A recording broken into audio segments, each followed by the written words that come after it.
Amén, hermano, damos gracias al Señor por poder estar nuevamente desde aquí, desde la última trompeta filial Virrey del Pino.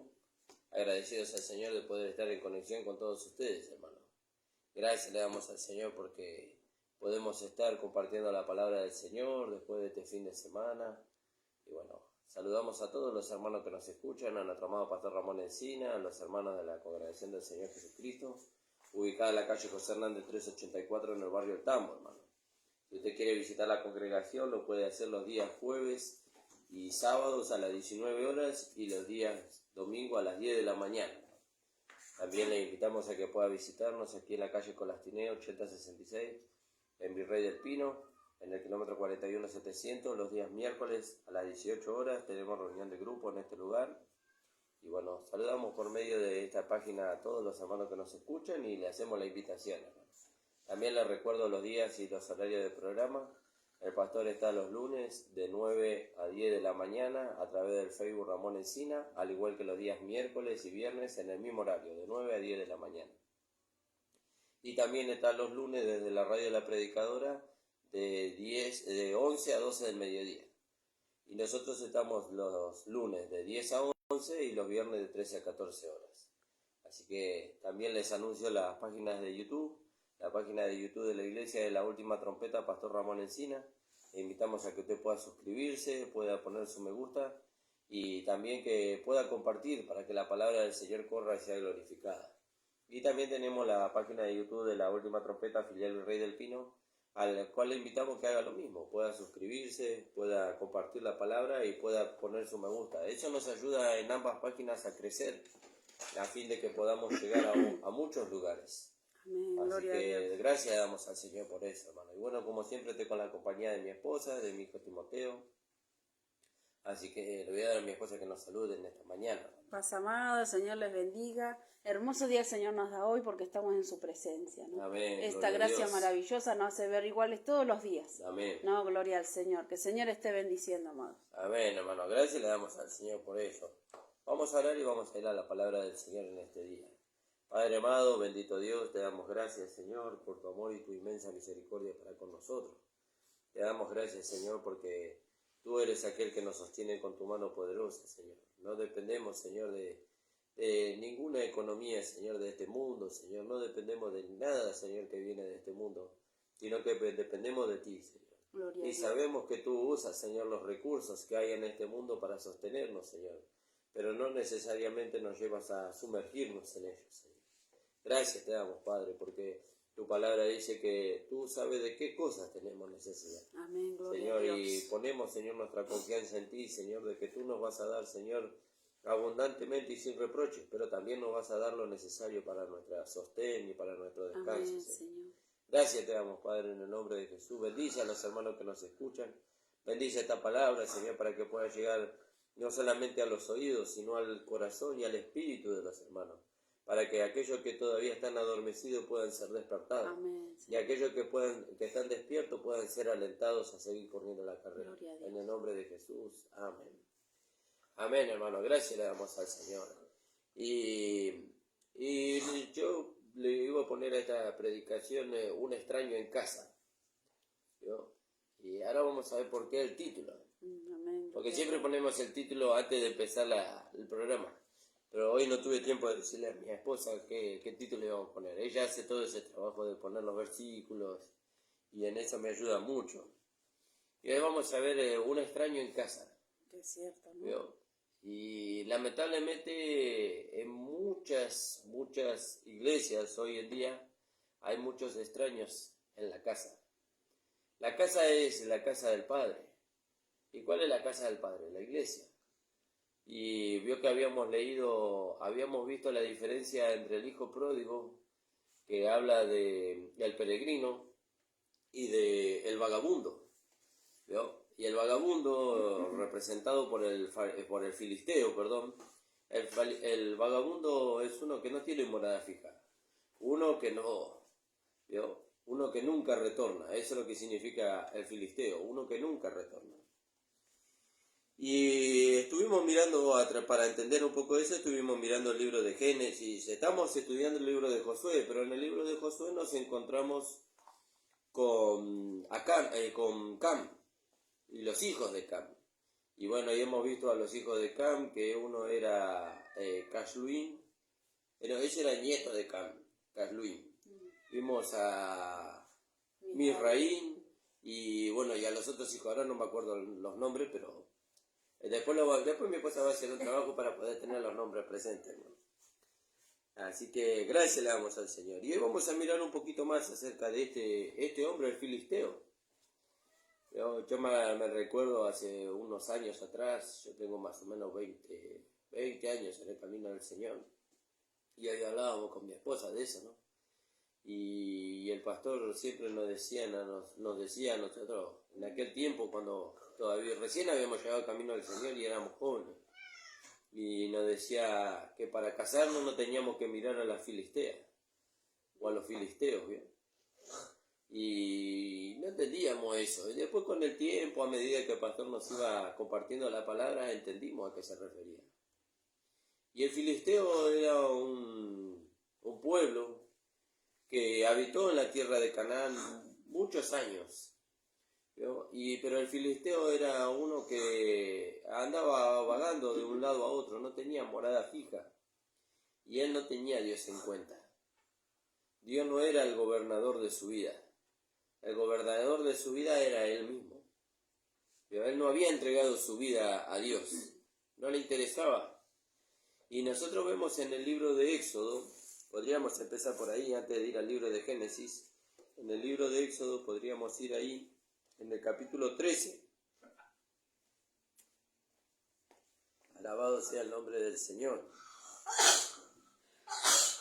Espérenme que lo encuentro, hermano.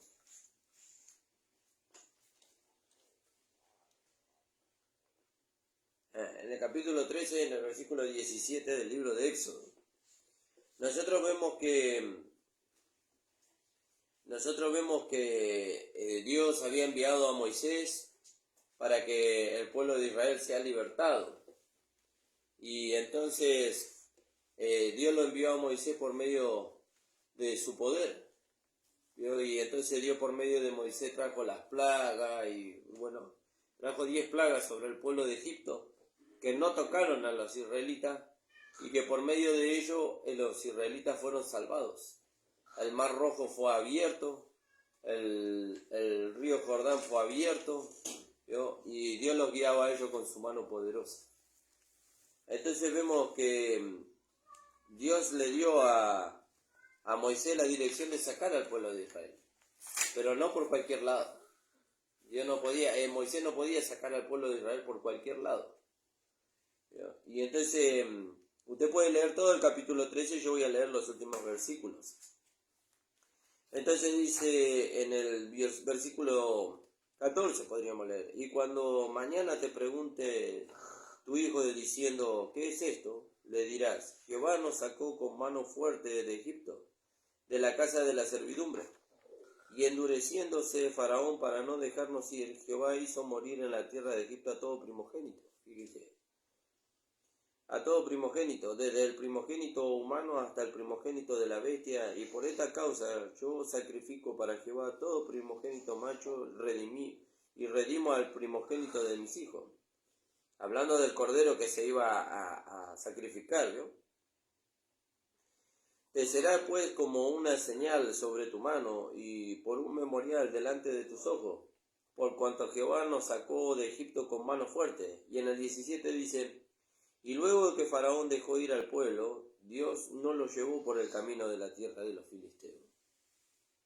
Dios no lo llevó por ahí. Dios podría haber llevado al pueblo de Israel por la tierra de los filisteos y llegar más rápido de lo que tardaron en llegar a Canaán. Pero Dios no lo llevó por ahí. Y vamos a ver por qué. Dice: y luego de que Faraón dejó ir al pueblo de Israel, luego de que Faraón dejó ir al pueblo, Dios no lo llevó por el camino de la tierra de los filisteos que estaba cerca, porque dijo Dios: para que no se arrepienta el pueblo cuando vea la guerra y se vuelva a Egipto. Mas hizo Dios que el pueblo rodease por el camino del desierto del mar Rojo, y subieron los hijos de Israel de Egipto armados. Y tomó también consigo Moisés los huesos de Josué, los cuales había juramentado a los hijos de Israel, diciendo: Dios ciertamente os visitará y haréis subir de mis huesos de aquí con vosotros. Entonces ellos tenían la oportunidad de ir a través de la tierra de los filisteos para entrar a Canaán. Y tardarían más o menos 11 días. 11 días ellos tardarían en llegar por la tierra de los filisteos. Pero Dios no le permitió salir por ahí. ¿Por qué Dios no le permitió poder salir por ahí? Bueno, una de las interpretaciones es para que no tomen la costumbre de los filisteos. Pero nosotros, habiendo estudiado las cartas del apóstol Pablo y habiendo visto por medio de las cartas del apóstol Pablo la realidad de lo que aquí se muestra en figura, nosotros vemos que Dios no le permitió pasar por la tierra de los filisteos porque ellos necesariamente tenían que pasar por el Mar Rojo y por el desierto. ¿Por qué? Y por el río Jordán. ¿Por qué? Porque sin Mar Rojo no hay herencia. Sin desierto no hay herencia. Sin Jordán tampoco hay herencia. Bueno, pastor, sigo sin entender lo que usted quiere decir. Bueno, sin la crucifixión no hay herencia.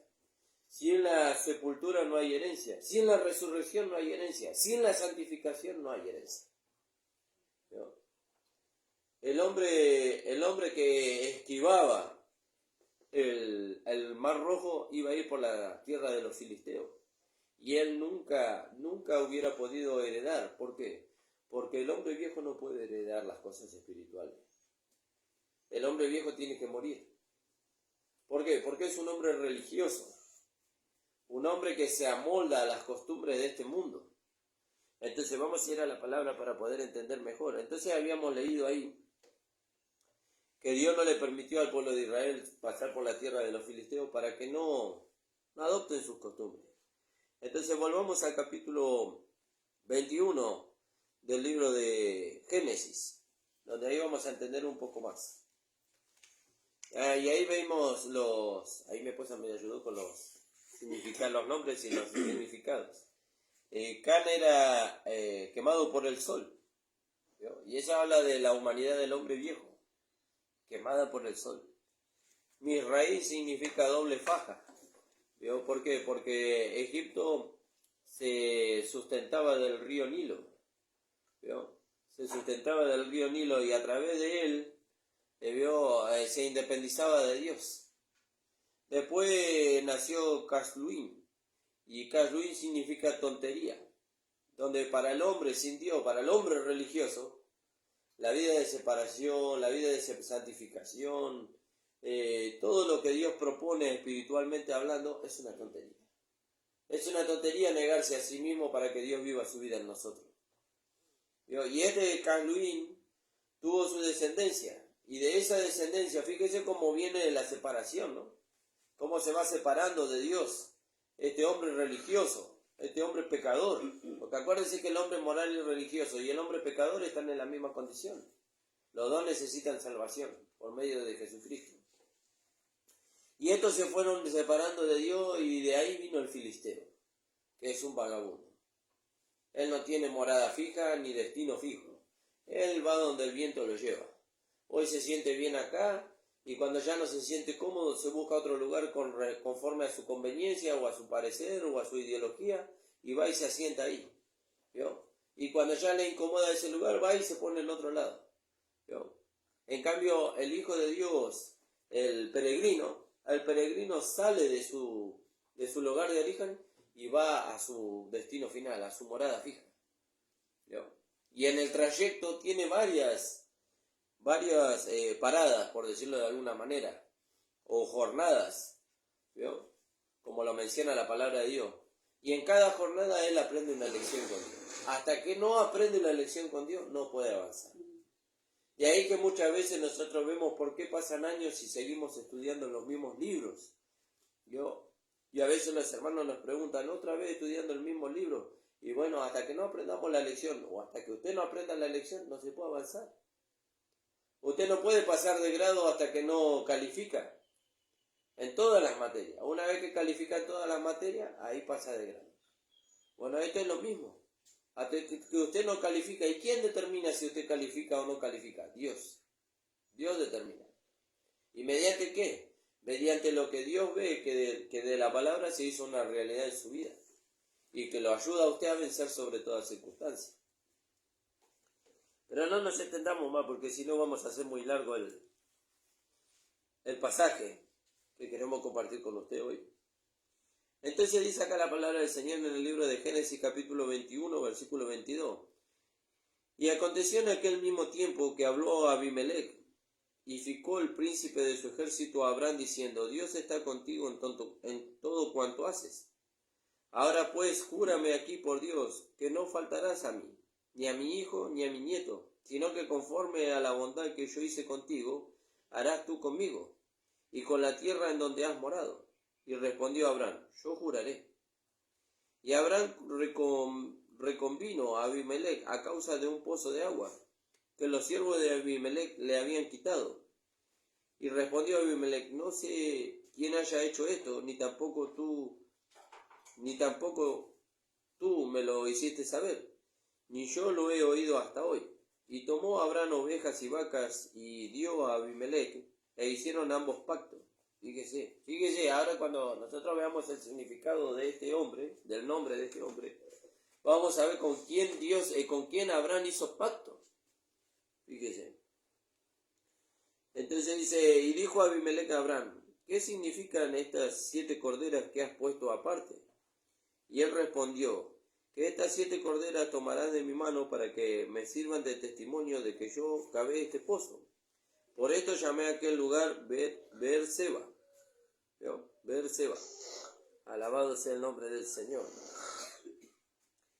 Porque allí juraron ambos. Y así hicieron pacto en Beerseba, y se levantó Abimelech y ficó el príncipe de su ejército, y volvieron a la tierra de los filisteos. Y plantó Abraham un árbol tamarisco en Beerseba, e invocó allí el nombre de Jehová, Dios eterno. Y moró Abraham en la tierra de los filisteos muchos días. Fíjese, el padre de la fe moró en la tierra de los filisteos. Mucho tiempo moró Abraham ahí. Entonces vamos a mirar un poco a estos hombres. Entonces Abimelech significa mi padre es rey. Fíjese, alabado sea el nombre del Señor. El pueblo de Israel cuando salió de Egipto, ellos tendrían que haber tardado 11 días para llegar a Canaán. Pero tardaron 40 años. Y bueno, ya lo hemos explicado por qué. Era para que ellos al pasar por la tierra de los filisteos no tomen sus costumbres. ¿Vio? Y el filisteo es uno que no nació de nuevo. Él no nació de nuevo. ¿Por qué? Porque si ellos hubieran pasado por la tierra de los filisteos, como lo dije al principio, ellos no hubieran pasado por el Mar Rojo, ni por el desierto, ni por el río Jordán. No hubieran pasado por ahí. Entonces no hubieran tenido un nuevo nacimiento. Bueno, ¿por qué traemos esta palabra? Bueno, venimos estudiando todo esto y vamos en el seguimiento de esta palabra y el Señor nos la colocó en este día para poder compartirla con ustedes. Hoy en día, lamentablemente, dentro de las congregaciones hay muchos filisteos. ¿Vio? Hay muchos filisteos que se han introducido. ¿Vio? Se han introducido en las congregaciones aparentando una cierta moral. ¿Vio? Y engañando aún a los hijos de Dios. Haciéndole creer que por medio de esa moral que ellos muestran, son más cristianos que nosotros. ¿Vio?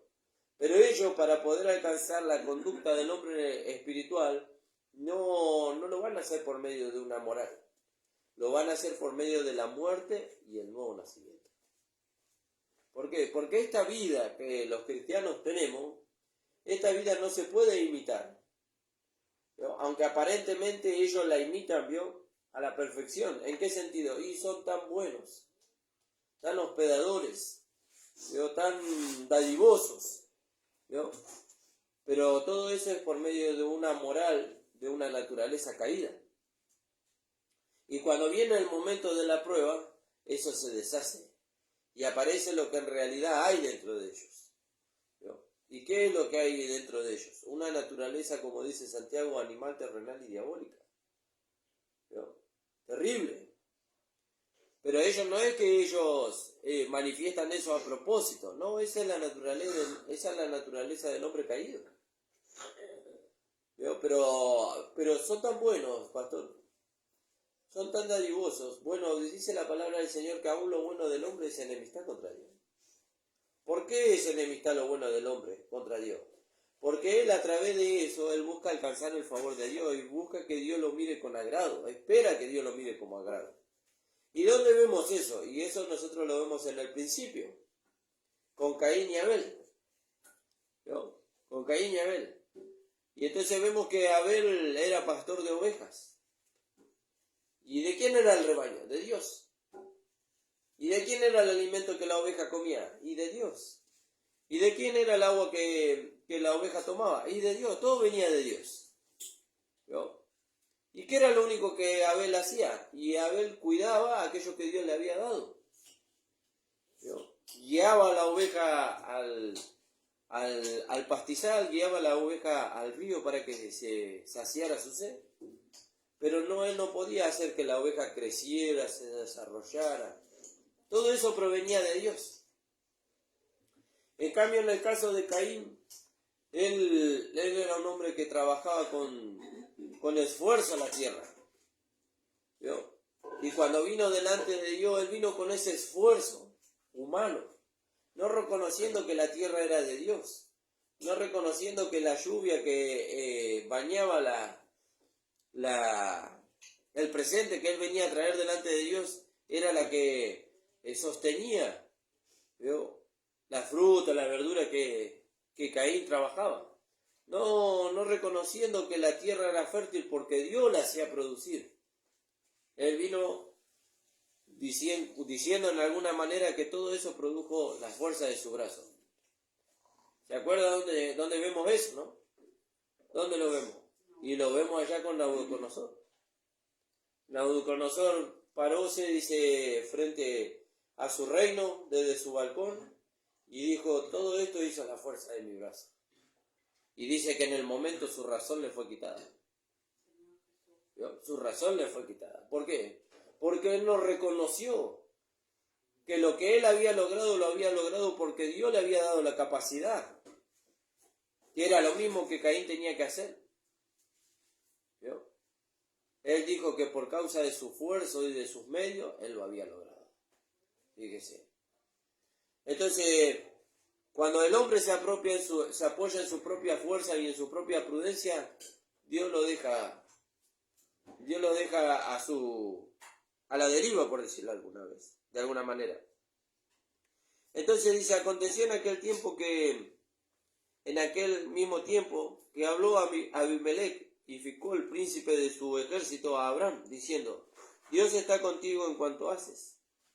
¿Vio? Y entonces vemos esto, ¿no?, de la tierra de los filisteos.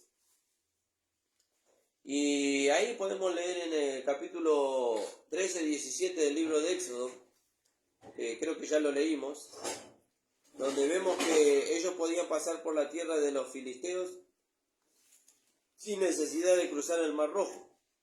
Sí, ya lo leímos. Y luego de que Faraón dejó ir al pueblo, Dios no los llevó por el camino de la tierra de los filisteos, que estaba más cerca. ¿Vio? Y así es el apoyarnos en la naturaleza humana. Parece que el camino más corto, ¿vio? Parece que el camino más corto. ¿Por qué? Y es más corto, no parece, es más corto. ¿Por qué? Y porque ahí no necesitamos separación, ahí no necesitamos santificación, ahí no necesitamos nuevo nacimiento. Fíjese el mundo lo que hace por medio de la humanidad caída, ¿vio? Hace obras de beneficencia y alcanza mucha gente, ¿vio? Y arrastra mucha gente detrás sí. Pero eso no es nacido de Dios. Eso es nacido de la carne. Y mucho peor todavía, es nacido de una humanidad caída, que lo único que busca es ensalzar al hombre y no a Dios. Por eso Dios, cuando lo sacó al pueblo de Israel, no lo llevó por el camino de los filisteos, para que ellos en ninguna manera se vuelvan a esas costumbres, ni tampoco den gloria a su humanidad antes que a Dios. Los llevó por Mar Rojo, y a nosotros nos llevó por la cruz. ¿Para qué? Para que nosotros nos despojemos de aquel hombre orgulloso, de aquel hombre vanaglorioso, de aquel hombre que abundaba en muchas obras. Nos llevó por ahí para que nosotros nos despojemos Y ahora nosotros nos vistamos de un nuevo hombre, donde ese nuevo hombre lo único que hace es vivir una vida espiritual dependiendo de la comunión con el Padre. Y las obras que Dios preparó de antemano para que anduviésemos en ella se manifiestan naturalmente a través de este hombre nuevo y no por medio de un esfuerzo. ¿Cuáles son las obras que Dios preparó de antemano para que anduviésemos en ella? La manifestación de la vida de Dios a través de este vaso de barro. Eso ningún hombre natural sobre este mundo lo puede lograr. Ninguno. Podrá imitarlo, sí, pero no lo va a poder manifestar de una manera perfecta, de una manera completa, como lo hace la vida de Dios a través de nosotros. No lo va a poder hacer. Entonces, así el filisteo habla de un no nacido de nuevo. ¿Vio? Y este filisteo reclama la bendición de Dios. ¿Vio? Este filisteo tiene el atrevimiento de reclamar la bendición de Dios, de decir, yo soy merecedor de la salvación, yo soy merecedor del cielo, yo soy merecedor de un lugar de renombre en la iglesia, por cuanto soy una buena persona, por cuanto soy hospedador, por cuanto soy dadivoso. Pero este es un hombre no nacido de nuevo, que busca gloria y honra para sí mismo. Fíjese. Y eso es terrible. Y lamentablemente, hermanos amados, el pastor nos hablaba también de eso hace muchos años atrás, y él decía que los pastores hace más o menos 30, 40 años atrás, la predicación de los pastores era que el mundo no se metiera dentro de la iglesia. Hoy yo miro a través de YouTube y a través de muchas cosas y vemos cómo terriblemente el mundo se ha metido dentro de la iglesia. Y con el mundo, los filisteos y sus costumbres. ¿Vio? Y una de las costumbres más terribles que tiene el filisteo es la democracia dentro de la iglesia. Y ya vamos a llegar ahí. Entonces, el camino del filisteo era el camino más fácil y el camino más cercano. Pero ahí no había mar rojo, ahí no había desierto. ¿Vio? Era un camino fácil para entrar a la tierra de Canaán. Fíjese. Pero fíjese que el filisteo siempre estuvo ahí, en la tierra. Pero él nunca vino de Egipto. ¿Vio? Él nunca vino de Egipto, nunca vino del mundo. ¿Vio? Y lo más terrible de todo, que así como el pueblo de Israel nunca tuvo éxito en deshacerse del filisteo, así la iglesia nunca tuvo éxito en deshacerse del mundano. Y cuando digo deshacerse, no digo necesariamente echarlo de la iglesia, sino ganarlo para Cristo. ¿Qué hizo la iglesia con el mundano? Lo puso a dirigir las reuniones, lo puso a dirigir la alabanza, lo puso como dirigente de grupo, al mundano, y es tan carismático. ¿Vio? Él llega a tanta gente. ¿Vio? Y vamos a ponerlo ahí, para que sea un instrumento para que muchos lleguen. Y lógico, ¿cuántas personas de este mundo llegan a la iglesia, o a la mal llamada iglesia? Porque acuérdense que esta iglesia de la cual estamos hablando, esta iglesia no es la iglesia de Filadelfia. Esta iglesia no es la iglesia de Filadelfia, esta iglesia es la iglesia de la Odisea. ¿Y por qué dice eso, pastores? Porque en esta iglesia no gobierna Dios. En esta iglesia gobierna el hombre, con un carácter mundano, con un carácter filisteo. ¿Vio? Gobierna el hombre en la iglesia de la Odisea. ¿Qué significa la Odisea? Los derechos del pueblo. Hay un asunto que tratar en la iglesia y no es Dios el que decide. ¿Y cómo decide Dios? Y como lo hizo siempre, a través de su palabra y a través de aquello que Dios constituyó. Apóstoles, profetas, evangelistas, pastores y maestros. No, ¿sabe quiénes son los que deciden? El pueblo. ¿Y cómo decide el pueblo? ¿Cómo decide la iglesia? Y bueno, vamos a votación. Conforme a mi parecer. A ver, ¿qué es lo que hay que hacer dentro de la iglesia? ¿Y para qué está la palabra? ¿Para qué está la voz de Dios? ¿Quién es la voz de Dios? El pastor. ¿Los ministros? No, ellos que no decidan, vamos a decidir nosotros. Nosotros vamos a llevar a votación lo que hay que hacerse. y lo que a nosotros nos parezca bien, eso vamos a mandar al pastor que haga. ¿Vio? El pastor no es nuestro empleado. ¿Vio? El pastor no es nuestro empleado. Nosotros no... ¿Vio? Eso es lo que también se introdujo dentro de las iglesias. Vamos a pagarle un sueldo al pastor. ¿Vio? ¿Y eso qué derecho da? A que el pastor haga lo que nosotros decimos. Pero pastor, usted dice que no hay que pagarle un sueldo. ¿Y qué hay con el diezmo? Bueno, eso es totalmente diferente. El pastor no tiene trabajo secular. El trabajo del pastor es ser pastor. Y el pueblo lo tiene que sostener. El pueblo lo tiene que sostener, como pasó en el caso de Leví. Leví fue consagrado para Dios, la tribu de Leví. ¿Y quién sostenía a la tribu de Leví? Las otras 11 tribus. ¿No? Pero Leví no era empleado de las 11 tribus. Leví eran los que ministraban el tabernáculo. Leví eran los que ministraban el lugar santísimo. Leví eran los que traían y administraban la ley al pueblo. Y Dios los sostenía por medio del pueblo. Pero eso no le daba derecho al pueblo de que ellos dijeran a los sacerdotes qué era lo que tenían que hacer. ¿No? Pero alguien tiene que controlar al pastor. Bueno, usted tiene la palabra. Usted mire por la palabra. Especialmente a través de las 14 cartas del apóstol Pablo. Y usted mire cómo el pastor se conduce. Y si el pastor se conduce de una manera desordenada, dice la palabra que tenemos que ir con 2 o 3 testigos. Y por medio de la palabra, hacerle ver al pastor. ¿No? Porque la palabra dice, no reprendas al anciano, dice. Tú solo. Fíjese. Y esa es una enseñanza que se metió dentro de las iglesias. ¿Cómo se metió esa enseñanza dentro de las iglesias? Esa mala enseñanza, a través de los filisteos. ¿Vio? A través de aquellos mundanos que se metieron dentro de las iglesias por comodidad, porque vieron algo que le atrajo de la iglesia y no necesariamente la palabra. ¿Vio? Le atrajeron los lugares de renombre.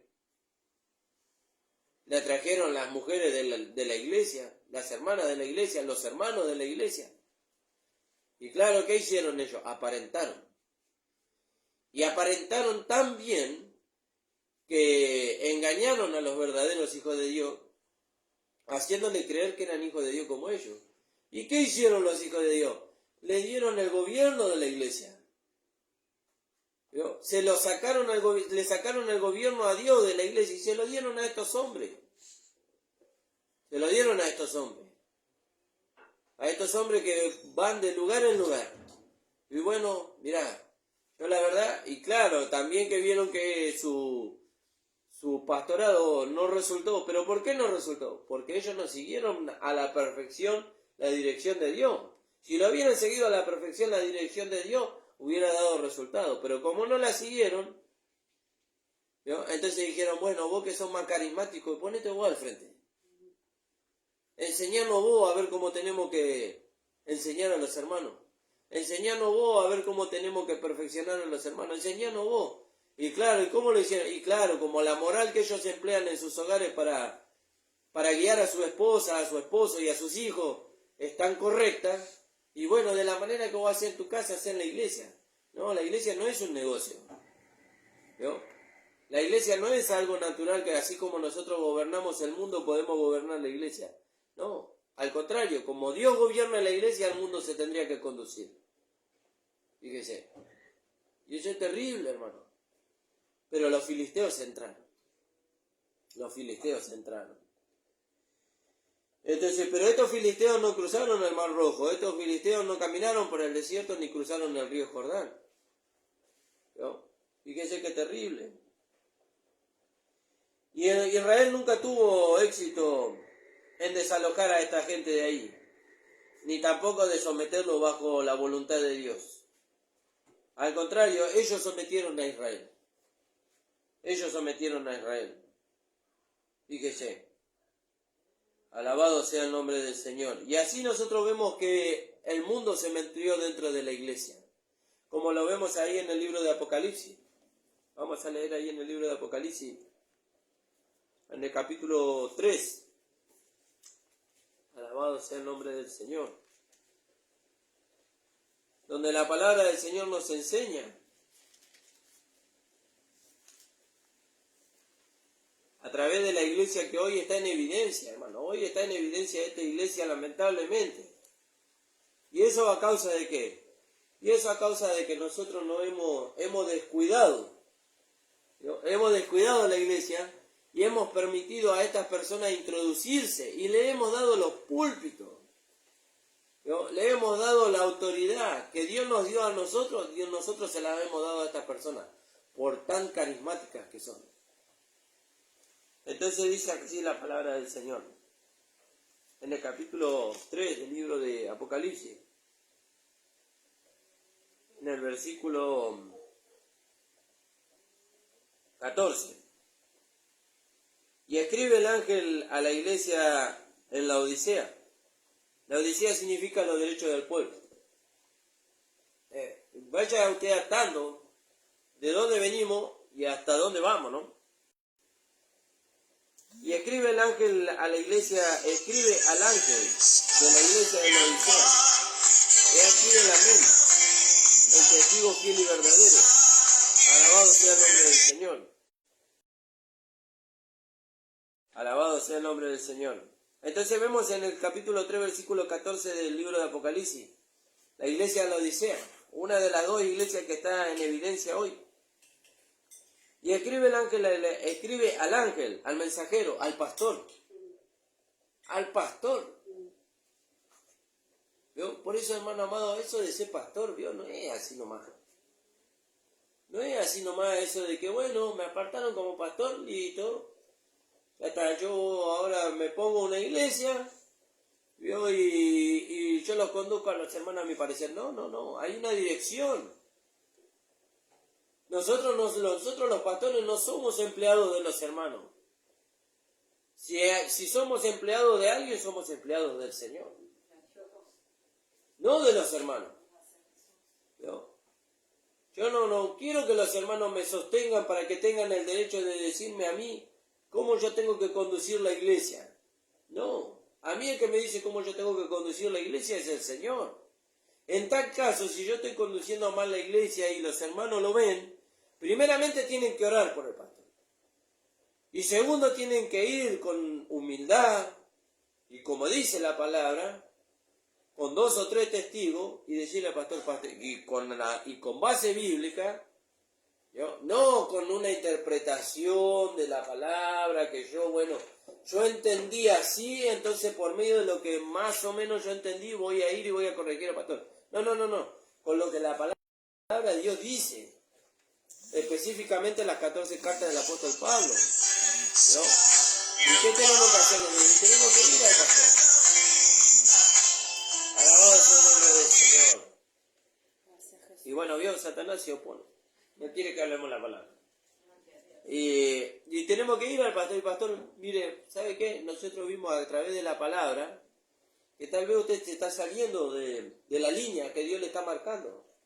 ¿Y cómo? Y bueno, y usted ahí le muestra por la palabra. Con humildad, reconociendo la autoridad que está sobre el pastor. Entonces dice aquí la palabra del Señor, escribe al ángel de la iglesia en la Odisea, he aquí el amén, el testigo fiel y verdadero. El principio de la creación dice esto, yo conozco tus obras, que ni eres frío ni caliente, ¿no? Ni estás en el mundo ni estás en el Señor, estás en la mitad.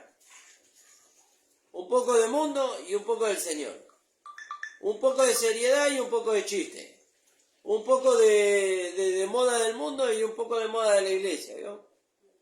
Depende de dónde estamos, hablamos y nos vestimos. No, nosotros tenemos que ser en todos lados iguales, somos hijos de Dios en todos lados. No somos solamente hijos de Dios cuando el pastor nos ve y dentro de la iglesia. Porque donde el pastor no nos ve Dios. Por eso empieza la narración de este pasaje, dice, escribe aquí el testigo fiel y verdadero. ¿Quién es el testigo fiel y verdadero? El Señor, el que está en el medio de los 7 candeleros de oro. Usted puede esconderse del pastor. Usted puede irse a la otra parte del mundo y esconderse de su pastor, pero de Dios no se va a esconder. De Dios no se va a esconder. ¿Por qué? Porque la vida de Dios está en usted. Y donde usted va, Dios va con usted. Entonces dice, y aquí el amén, el testigo fiel y verdadero. El principio de la creación dice eso. Yo conozco tus obras, que no eres ni frío ni caliente.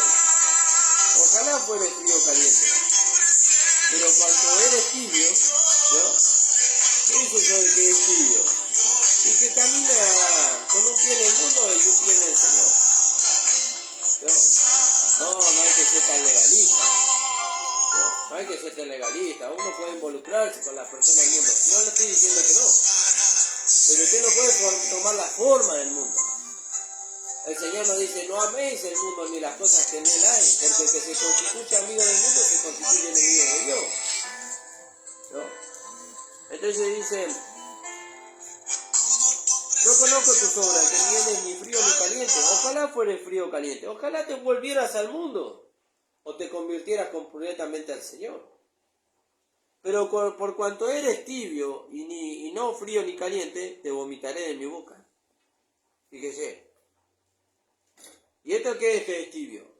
Que apostató de la fe. Apostató de la fe. Alabado sea el nombre del Señor. Esto es terrible. Apostató de la fe. Se volvió atrás. ¿No? Es un hombre religioso. Es un hombre que no tiene a Dios en cuenta. Porque tú dices, yo soy rico y me he enriquecido. Y no está hablando solamente de riqueza material, sino de autosuficiencia, ¿vio? Ya conozco la palabra. ¿Vio? A mí nadie me puede enseñar. Yo estoy preparado para enseñarle a cualquiera. Preparado para enseñarle a alguien, hermano. Un hombre que está enteramente preparado para enseñar es un hombre no solamente que conoce la Escritura, sino que la Escritura es una realidad en él. Ese es un hombre que verdaderamente está preparado para enseñar. ¿Por qué? Porque si la palabra es una realidad en él, entonces él no va a ser reprendido por nadie. Él en su conducta va a ser la reprensión a la desobediencia de otro. ¿Vio? Fíjese.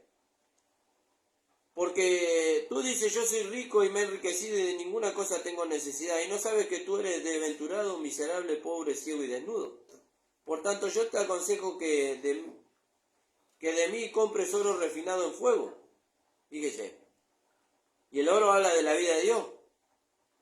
El hombre religioso no es un hombre salvo. Fíjese. Un oro refinado en fuego, para que seas rico, y vestiduras blancas para vestirte, y que no se descubra la vergüenza de tu desnudez. Unge tus ojos con colirio, dice, para que veas. Yo reprendo y castigo a los que amo. Sé pues celoso y arrepiéntete. Y aquí que yo estoy a la puerta y llamo. ¿Ve que el Señor está afuera de esa iglesia? El Señor está afuera de esa iglesia. Si alguno oye mi voz, ¿y cómo va a oír su voz? Y usted está escuchando su voz hoy. Ahora está escuchando la voz del Señor. Que le dice que usted tiene que entregar su vida completamente a Cristo. Que le dice que usted se tiene que volver a Cristo. Que usted tiene que dejar la vida religiosa. Ahora usted está escuchando su voz. Entonces dice, si alguno oye mi voz, dice, y abre la puerta, entraré a él, cenaré con él y él conmigo. Y al que venciere, ¿cómo venció? ¿Vio? ¿Cómo va a vencer? ¿Vio? Volviéndose de la religiosidad. Volviéndose de ahí. Entregando su vida completamente a Cristo. Ya no siendo un filisteo, sino un israelita, uno nacido de nuevo, que es gobernado por Dios. Así como yo he vencido y me he sentado en el trono de mi Padre, así lo sentaré conmigo. Así que el que tiene oído oiga lo que el Espíritu dice a la iglesia. Fíjese. Entonces vemos aquí, para terminar, hermano, porque la hora pasó muy rápido. Muy rápido. Vamos a seguir con este tema porque no lo terminamos, pero vamos a seguir. Entonces vemos que este Abimelech, que significa mi padre es rey, este hombre hizo pacto con Abraham. Hizo pacto con Abraham. Y vamos a ver en qué consiste ese pacto. Pero lo que quisiera que se quede usted en esta mañana es que nosotros no podemos unirnos a un filisteo. No podemos unirnos a un filisteo. ¿No? Ni tampoco podemos ser como el filisteo. El filisteo no cruzó el Mar Rojo. El filisteo no caminó por el desierto. El filisteo no cruzó el Jordán. ¿No? No tuvo un nuevo nacimiento. ¿No? ¿Y cómo sabe usted que alcanzó lo que alcanzó por sus buenas obras? Y el Señor le dice a este hombre que no nació de nuevo, que Él está a la puerta y le llama. Y el Señor le dice, yo conozco tus obras y tu arduo trabajo. ¿No? Yo conozco tus obras. Y que tú dice que eres rico, pero tú eres pobre, ciego, desventurado y desnudo. Que el Señor le bendiga, hermanos, en esta mañana. Hasta aquí me ha dado el Señor. Vamos a continuar el día viernes con la ayuda del Señor con esta palabra, para poder presentarlo perfectamente y para que usted pueda identificarse. Porque usted no puede ser un filisteo. O mejor dicho, usted no es un filisteo. Usted es un israelita, un hebreo. Un hebreo significa uno que cruza por el medio de este mundo sin adoptar la forma del mundo. Un peregrino. El Señor le bendiga, hermano. Vamos a orar y nos vamos a despedir. Padre amado, bendito Dios, te damos gracias por esta tu palabra. Bendice a los hermanos, Señor. Que tal vez, Señor, a través de la exposición de tu palabra no haya podido transmitirle a los hermanos, tú le hagas entender por medio de tu Espíritu Santo, para que los ojos del entendimiento de ellos sean abiertos y la luz de tu palabra le alumbre, Señor, a fin de que conozcan, Señor, cuál es su verdadera posición en Cristo Jesús. En el nombre de Jesús te damos gracias. Amén. El Señor le bendiga, amados.